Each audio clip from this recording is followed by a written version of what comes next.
يا اهلا بالاهلاويه. النهارده ليله مش عاديه. النهارده ليله المباراه، ليله مباراه دوري ابطال افريقيا. النادي الاهلي في الجوله الخامسه امام نادي ميدياما. اهلا وسهلا بيكم، جمعه مباركه عليكم ان شاء الله، والاهلي يفوز ويفرحنا ويفرحكم باذن الله تعالى. الليله النهارده الساعه السادسة مساء بتوقيت القاهره على الاراضي الغنيه، على قناه بي ان سبورتس الرياضيه.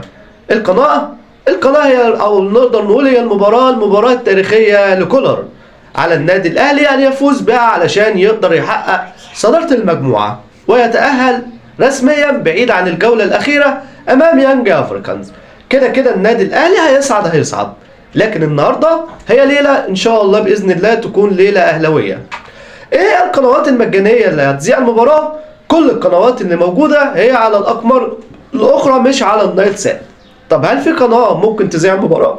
احتمال ان ممكن تذيع القناة الجزائرية المفتوحة على النايل سات، لسه مش كلام مؤكد، لكن احنا ان شاء الله هنا هنوفيكم قبل المباراة باهم القنوات اللي هتذيع المباراة. لكن تابعونا وما تنساش تعمل لايك واكسبلور وكمان متابعة في مباراة الاصابات ومباراة غياب كهربا ومحمد الشناوي، ولكن في مباراة عودة رضا سليم للتشكيل الاساسي وبيرسي تاو في الهجوم. اكتب لنا في كومنت وقول لنا توقعك بنتيجة المباراة.